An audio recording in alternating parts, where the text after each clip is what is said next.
Combination trucks like semis were involved in property-damaging crashes at least 167,000 times in 2020 alone. And some trucking accidents can lead to much worse outcomes than property damage, including injury and loss of life. My name is Caroline, your trucking business professor here at the Bobtail Help Desk, and I have a really serious topic that I want to share with you today. It's an unfortunate fact of the industry, but as safe as you are out on the road, trucking accidents can happen. No one likes to think about the worst possible scenario, but you know what they say, plan for the worst, hope for the best. And knowing what to do at the scene of an accident is really important. A quick disclaimer that nothing in this video can be used for legal advice. I highly recommend that you seek out legal counsel to put together your own plan of what you will do in the event of an accident. That planning should include having a trusted legal professional on your side that you have on speed dial. Okay,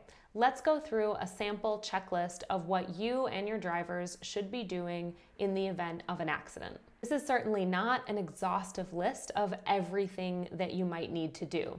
So again, check with your legal counsel. First thing is to take deep breaths and try your best to stay calm.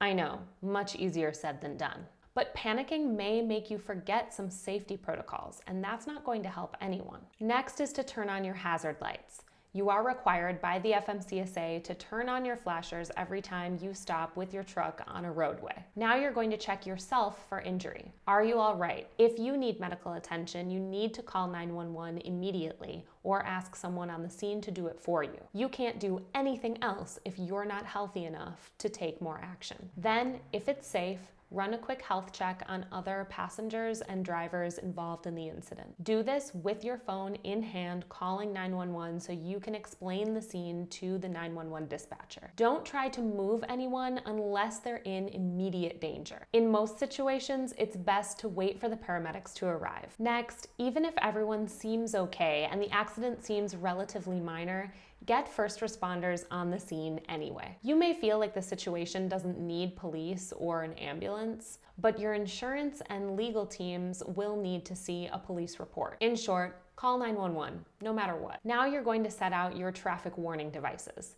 The FMCSA requires that you always have on hand 3 reflective traffic triangles. Make sure you place them according to FMCSA standards as listed in the Code of Federal Regulations. That is, place 1 triangle in each of these 3 places. On the traffic side, 4 paces from the truck toward the approaching lanes, 40 paces from the truck in the middle of the lane, and 40 paces from the truck in the other direction. While you may be tempted to clear the roadway, don't do it until the police arrive and give the order. If the scene is unsafe, wait for the police to arrive so that they can do their own documentation. But if it's safe, you can start taking photos. Get shots from every angle, close up, and from a distance. Take pictures or videos of tire marks, crash debris, and any traffic signs. If another vehicle was involved, get photos of its license plate. Once the scene is clear, write down every detail that you can remember. This includes what happened from your perspective, environmental conditions at the time of the incident, like lighting,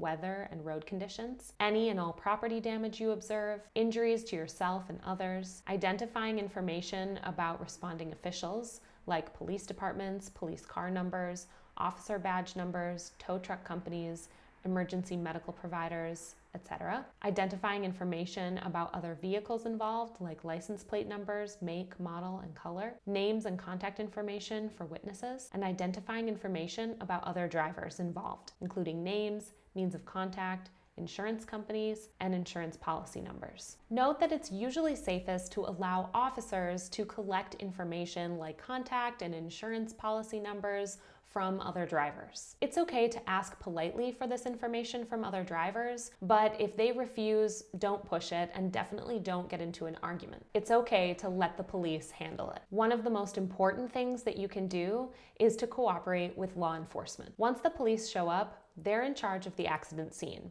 Follow all their instructions and answer all their questions. Answer truthfully and fully, but don't veer off subject. Just answer the questions. You'll also need to request a copy of the police report. Your insurance company and your legal team will need the information like names, contact information, other insurance companies and policy numbers, and the police report will have this information. Of course, if you are out on dispatch, out on delivery, or going to pick up, then you're going to need to call your customer and explain what happened. Be truthful and forthright to your customer about what happened, and make sure that they know that you're following up with your insurance company in case any freight was damaged. Depending on what happened in the accident, you're going to need to make a claim on your commercial trucking insurance. For example, if any of the freight in the shipment was damaged, that's what cargo insurance is for. So call your insurance company as soon as you can following the incident. Finally, let's talk about post-accident drug and alcohol testing. The FMCSA requires post-accident drug and alcohol testing after most types of incidents,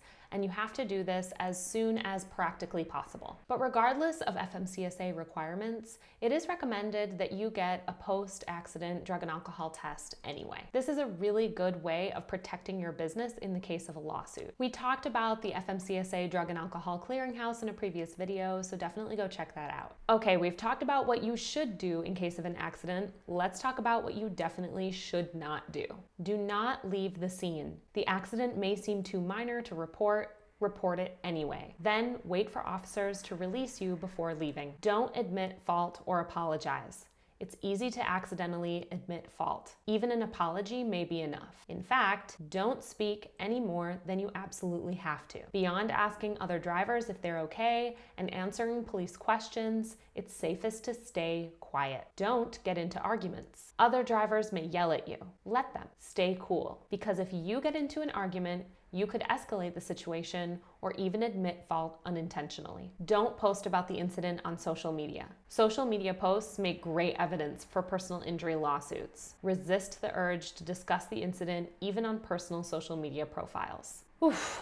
This is heavy stuff, but it's really, really important. As a next step, we highly recommend that you get legal counsel and make a plan for your business in the case of an accident so you can be prepared. Plan now and your future self will thank you. If you found this video useful, give it a like and subscribe to our channel for more trucking business knowledge. Also, check out our Facebook group, the Bobtail Help Desk, to get all your trucking industry questions answered. And I'll see you in the next video.